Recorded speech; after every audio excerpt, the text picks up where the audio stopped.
দুজনের বিয়ে হলো। বিয়ে হওয়ার পর আম্মাজান খাদিজাকে আল্লাহ রসুল কেন এত ভালোবাসতেন, আল্লাহ রসুলের শ্রেষ্ঠ বিবি কেন ছিল আম্মাজান খাদিজা, একটাবার মন দিয়ে শুনে দেখেন স্বামী স্ত্রী কেমন হওয়া উচিত। কবি ছন্দের মাধ্যমে লিখছে, কেমন ভালোবাসে নবী আম্মা খাদিজা, কেমন ভালোবাসে নবী আম্মা খাদিজা, যে ভালোবাসায় খুশি হতেন আল্লাহ দয়াময়, যে ভালোবাসায় খুশি হতেন আল্লাহ দয়াময়। কেমন ভালোবাসে নবী আম্মা খাদিজা, কেমন ভালোবাসে নবী আম্মা খাদিজা, যে ভালোবাসায় খুশি হতেন আল্লাহ দয়াময়, যে ভালোবাসায় খুশি হতেন আল্লাহ দয়াময়। ধনী ঘরের মেয়ে হয়ে আম্মা খাদিজা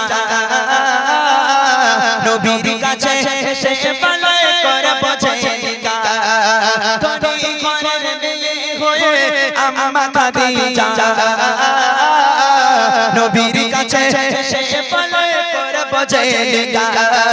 নবী বলে ও খাদিজা কেন চাও আমায়, নবী বলে ও খাদিজা কেন চাও আমায়, রতনকে রতনী ছেনে অন্য কেহ নয়, ও গো রতনকে রতনী ছেনে অন্য কেহ নয়। কেমন ভালোবাসে নবী আম্মা খাদিজা, কেমন ভালোবাসে নবী আম্মা খাদিজা, যে ভালোবাসায় খুশি হতেন আল্লাহ দয়াময়, যে ভালোবাসায় খুশি হতেন আল্লাহ দয়াময়।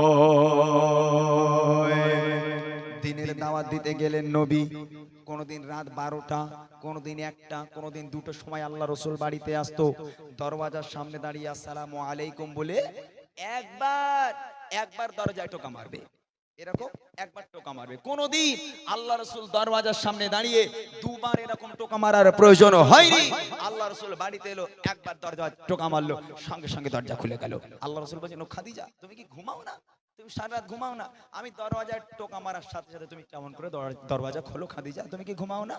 আম্মাজান খাদিজা বলছে, হে আমার স্বামী, আপনি যখন বাইরে থাকেন আমি খাদিজা ঘুমোতে পারি না, বড় টেনশন হয়, ভয় হয়, চিন্তা হয়, না জানি কাফেরেরা আপনার উপর কোনো আক্রমণ করলো কিনা, কাফেরেরা আপনার কোনো ক্ষতি করলো কিনা, এই চিন্তায় আমি খাদিজা ঘুমোতে পারি না।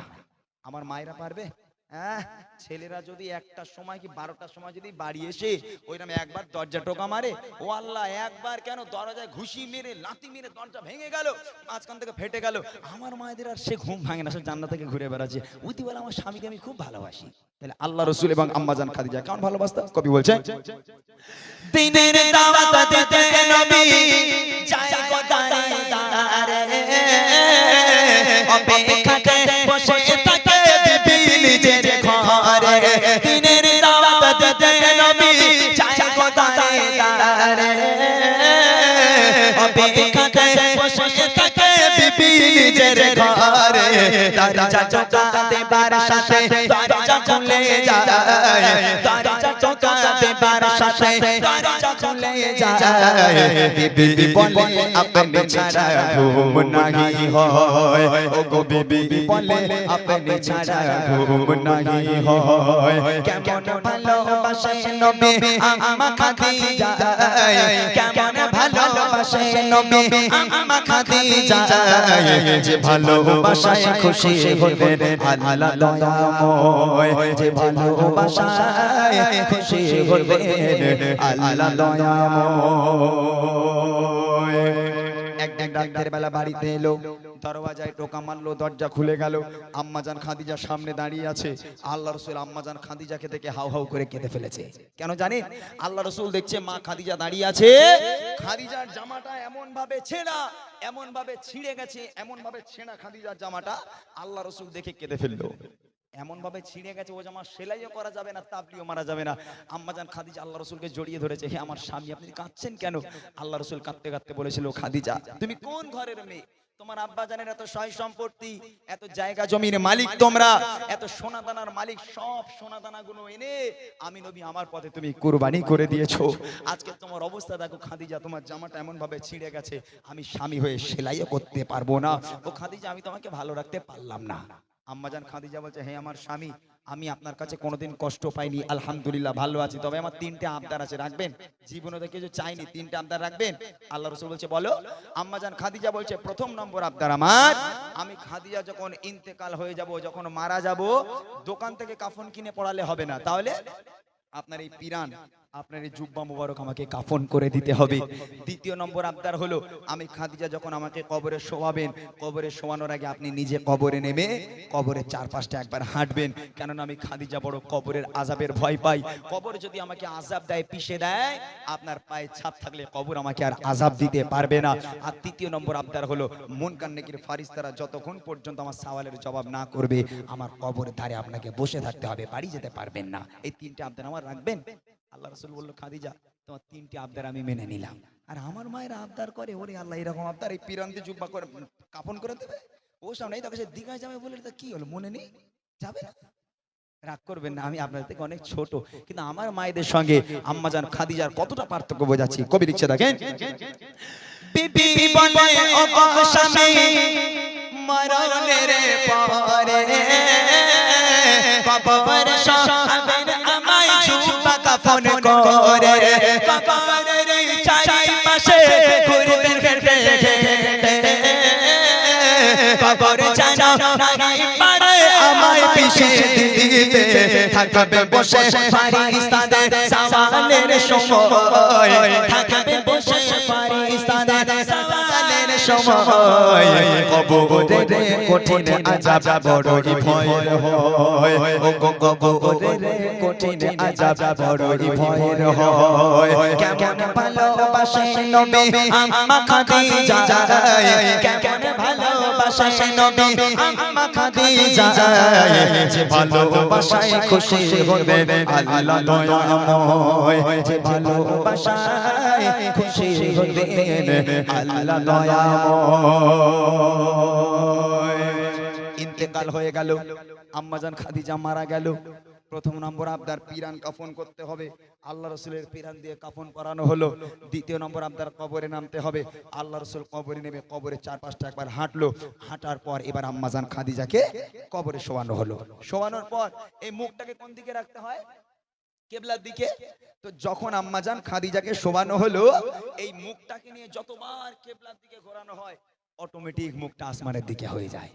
আবার একবার আম্মাজান খাদিজার মুখটাকে নিয়ে কবরের মধ্যে আবার যে কিবলার দিকে পশ্চিম দিকে ঘোরানোর চেষ্টা করা হলো, আবার অটোমেটিক আসমানের দিকে হয়ে যায়, কিবলার দিকে আর ঘোরে না। তিনবার চেষ্টা করার পর যখন কিবলার দিকে ঘোরে না, সবাই পেরেশান হয়ে যাচ্ছে, কি হবে কি হবে। আল্লাহ রাসূল চিন্তায় পড়ে গেল, কেন খাদিজার মুখটা কিবলার দিকে ঘোরে না, শুধু সামনের দিকে হয়ে যায়।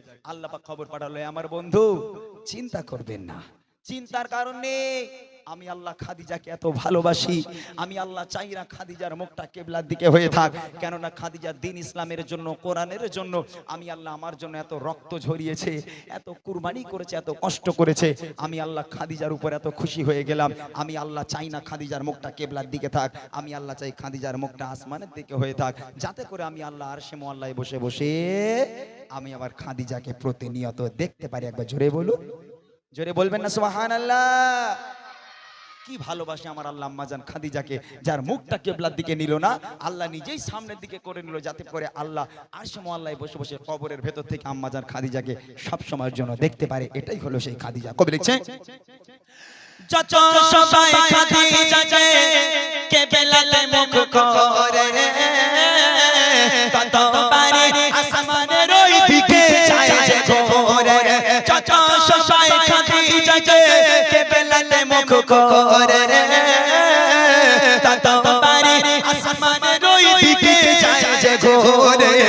আল্লাহ বলে, ও গো নবী চিন্তার কিছু নাই, আল্লাহ বলে, ও গো নবী চিন্তার কিছু নাই, খাদিজাকে দেখব বলে আমি সর্বদাই, ও গো খাদিজাকে দেখব বলে আমি সর্বদাই। কেমন ভালোবাসে নবী আম্মা খাদিজা, কেমন ভালোবাসে ভালোবাসে নবী আম্মা খাদিজা যে ভালোবাসায় খুশি হতে আল্লাহ দয়াময় যে ভালোবাসায় খুশি হতে আল্লাহ দয়াময় যে ভালোবাসায় খুশি হতে আল্লাহ দয়াময় যে ভালোবাসায় খুশি হতে